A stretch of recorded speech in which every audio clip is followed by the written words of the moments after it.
Olá pessoal, tudo bem com vocês? Estamos aqui novamente para falar sobre a nossa videoaula de hoje e nós queremos hoje destacar algo sobre a região centro-oeste novamente, né? E dizer para vocês que a aula vai ser uma resolução, né, de atividades e nós precisamos de que vocês possam estar, né, nesse momento com o seu módulo, né, em mãos para poder fazer a resolução das atividades. Eu sou Raimundo Cruz, professor de Geografia, né, e este é o módulo 3, né, a aula de número 6, módulo 3, e o capítulo é o 7. E este é o 7º ano, né, de Geografia, ok? Então, gente, nós estamos falando da região centro-oeste, né? Na nossa última aula, nós comentamos algo sobre a região centro-oeste, né? Algo como as características gerais, falamos do clima, falamos da hidrografia, ainda não falamos da população, mas vamos falar na próxima videoaula, né? Ainda vamos continuar falando da região centro-oeste, mas hoje nós vamos fazer aqui a resolução da atividade que nós enviamos na última videoaula, ok? Então aí página 370 do seu livro, do seu módulo, e a questão de número 1, que diz o seguinte: a respeito dos tipos de vegetação que compõem as paisagens do centro-oeste do Brasil, lógico, né, a região que nós estamos falando, siga as orientações e preencha os quadros com as cores indicadas. Aí é uma sugestão de que você pinte de vermelho ou de azul, né, no livro de vocês. Tem 4 quadrinhos, né, aí no módulo de você, na questão 1. E nós vamos ver aqui, o primeiro quadrinho diz o seguinte: para pintar de vermelho, se as características se relacionam ao Pantanal. E de azul, se as características se relacionam ao Cerrado. Olha só. 2 tipos de vegetação, né? O Cerrado e o Pantanal. Se for referente ao Pantanal, pinte de vermelho. Se for referente ao Cerrado, pinte de azul. Então, o primeiro quadrinho diz assim: é natural em grande parte da região centro-oeste e se estende principalmente pelo estado de Goiás. Nós falamos na aula passada que a região centro-oeste tem um diferencial que é o divisor de águas, porque tem as terras mais altas, ok? Altitudes maiores, e daí porque nós temos aí um tipo de vegetação específica nessa região centro-oeste, aí esticando aí pelo estado de Goiás, que é para pintar esse primeiro quadrinho de azul, porque isso se refere ao Cerrado. Então, quem não tinha pintado de azul, pinta agora esse quadrinho aí de azul, ok? Porque é relacionado ao Cerrado. O segundo quadro diz o seguinte, o enunciado: predomina no sudoeste do Mato Grosso e oeste do estado do Mato Grosso do Sul. Gente, ó, essa questão de leste, oeste, sul, norte, vocês já sabem isso, né? Não precisa a gente estar falando aqui que é para o lado direito, que é para o lado esquerdo da região, que é para cima, que é para baixo. Não, isso aí vocês já sabem, né? Então, norte, sul, leste, oeste, nordeste, noroeste, sudoeste e sudeste, ok? Então, vocês sabem aí os pontos cardeais e os pontos colaterais. Não precisa a gente mais falar disso aí.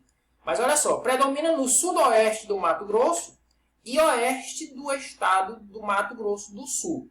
Esse quadrinho aqui é para pintar de vermelho, porque essa informação se refere ao Pantanal, ok? Estou esquecendo aqui de botando aqui a resposta, mas está aí, ó. Primeiro quadrinho, azul. Segundo quadrinho, né, pintar de vermelho. Terceiro quadro. O enunciado diz assim: complexo com variedade de espécies vegetais é chamado vegetação de transição. Olha só, complexo com variedade de espécies vegetais é chamado vegetação de transição. Isso aqui se refere também ao Pantanal, certo? Pintar de vermelho esse quadro. E o último quadrinho da questão 1, que diz o seguinte: predomínio de árvores menores com troncos retorcidos e casca grossa. Isso aqui se refere também ao cerrado, certo, gente? Então, pinta de azul aí, esse quadrinho aí de número 4, né? De cima para baixo, o quadrinho de número 4, você pinta de azul porque se refere ao cerrado brasileiro, viu, gente? Que está aí presente na região centro-oeste, ok? Aí, quarto quadrinho de azul. Azul, vermelho, vermelho e azul, ok? E a letra B diz assim: quais outras formações vegetais fazem parte dos estados da região centro-oeste, né? Nós temos aí 4 unidades da federação, né, na região centro-oeste: Goiás, Mato Grosso do Sul e Distrito Federal. E aí ele diz assim: quais outras formações vegetais fazem parte dos estados, né, no caso aí são de todos, da região centro-oeste. Nós temos aí pelo menos 3 tipos de florestas fazendo parte desses 3 estados e também do Distrito Federal. Olha aí a letra B: floresta amazônica, ok? Floresta tropical e floresta, aliás, e campos. Então, quem marcou, quem escreveu isso aí, floresta amazônica, floresta tropical e campos, acertou a questão B aliás, a letra B da questão 1 da página 370, ok? A questão 2 diz assim: qual é a importância da preservação das nascentes dos rios que se localizam nos planaltos e chapadas? Eu sei que todos vocês sabem essa resposta, né? Inclusive já devem ter respondido. Mas eu tenho uma sugestão aqui. Essa sugestão é minha, né? Daí porque é necessário que vocês observem as suas respostas, né? E observem a minha sugestão e aí vocês entram aí num consenso. Deixa que você escreveu ou reforça aí a resposta, né, da questão 2, mas eu quero que você diga qual é a importância da preservação das nascentes. Isso aí a gente sabe, né, todos nós já sabemos dessa resposta, mas vamos aí para a sugestão. Olha só, é que nessas áreas existem muitas nascentes de rios que drenam a maior parte das bacias hidrográficas do Brasil. Nós falamos isso muito claramente na aula passada, pessoal, que a região centro-oeste tem um diferencial e a gente chamou isso de divisor de águas, ok? Temos as altitudes, não todas, mas a maior parte das altitudes maiores, né, na região centro-oeste, daí porque as nascentes, muitas delas que drenam essas bacias hidrográficas do Brasil, nascem ali na região centro-oeste. Se não forem preservadas essas nascentes, a vida dos rios será comprometida. Isso é notório, né? Isso, a gente sabe que se a gente não preservar os rios, eles vão se acabar, né? Eles estão comprometidos, a vida deles a vida do rio está comprometida, ok? E a gente sabe de histórias, eu sei de histórias, somente no estado de Minas Gerais, de rios que existiam, rios que as pessoas sobreviviam da pesca, nas margens, na agricultura, né? E por conta do desmatamento, por conta de não haver essa preservação, né, dos rios, das nascentes dos rios, eles morreram, eles secaram, né? E tem histórias também de rios que secaram e depois foi feito um reflorestamento, né, nas margens e nas regiões onde nascia esses rios, nas nascentes, né, dos rios, e esses rios voltaram a correr, né, por onde eles passavam antigamente. Então tem essas duas histórias, uma de que o rio se acabou e a outra de que o rio, né, voltou a funcionar por conta, né, do reflorestamento. Então a gente precisa ter uma noção bem clara, né, dessa preservação com relação às nascentes, porque senão nós vamos ficar sem água, sem peixes, sem agricultura, sem um monte de coisas por conta das nascentes dos rios que morreram, ok?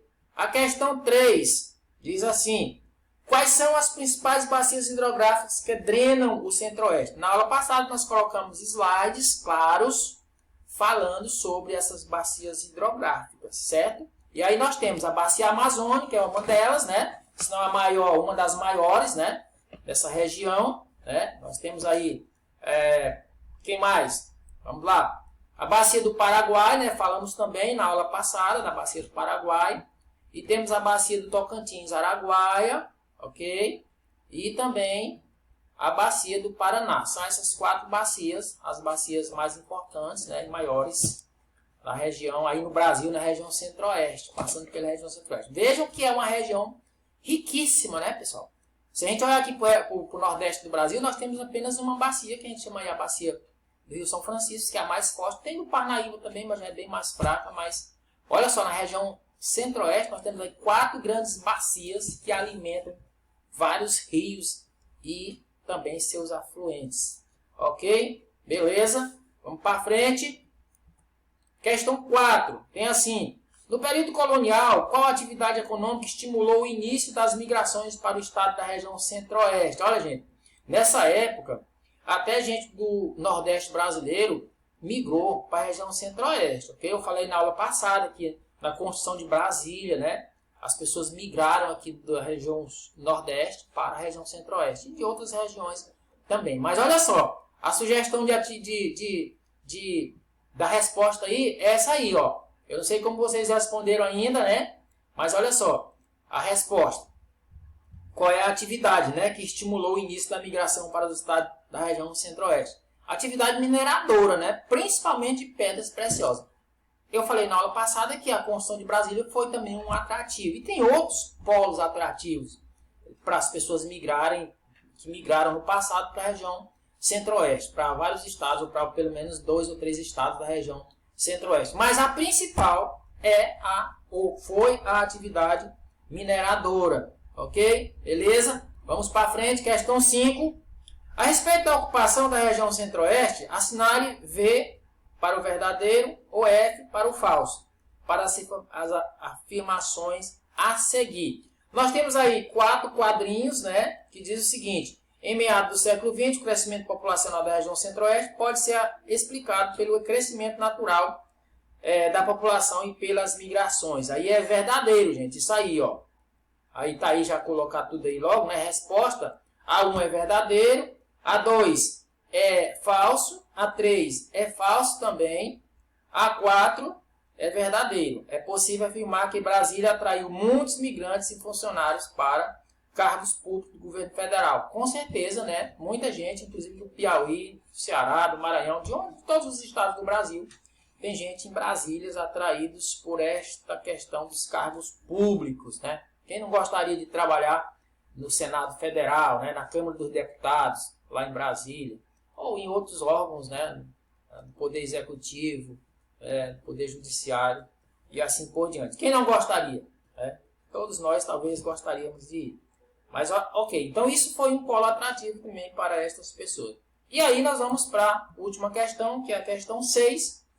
Tem um texto aí, né, sobre os indígenas, né? Nós não vamos ler todo esse texto, mas está falando aí sobre a comunidade indígena, né? E diz que não existe limitação de propriedade dentro da comunidade. A terra é de todos, de modo que um índio pode usufruir individualmente dos benefícios da terra que está ocupando. Ou coisa boa, né? Mas não é seu proprietário. Se num ano ele faz uma roça num determinado lugar e no ano seguinte não a ocupa, qualquer outro índio poderá ocupá-la. O produto da roça é dele, mas a terra não. A terra é de todos. O texto é mais ou menos nesse sentido aí. E a pergunta aí é a seguinte: segundo o texto, qual a relação dos indígenas com a terra? Olha só, nós temos aí 2 respostas, né? Porque são 2 perguntas. A primeira é: segundo o texto, os indígenas não possuem limites e propriedades. Todos podem usufruir da terra. Eu acabei de ler parte do texto, né? E diz que um índio pode usufruir, no outro ano o outro índio pode usufruir, porque ele é o dono do produto que ele adquiriu nessa terra, mas ele não é o dono da terra. E a resposta 2 é: na nossa sociedade as terras são comercializadas, na nossa sociedade. Nós hoje, né? Para a gente adquirir uma terra, você tem que comprar essa terra, porque elas são de propriedades privadas, não é? A nossa casa, a sua casa, o seu terreno, a sua chácara, o seu sítio, ele é de propriedade privada, ok? Gente, era isso que a gente tinha para o dia de hoje, ok? Corra para o seu módulo agora, lógico, já está aí com você, é lógico, né? Responda as suas atividades e envia para mim. Tchau, tchau, até a próxima.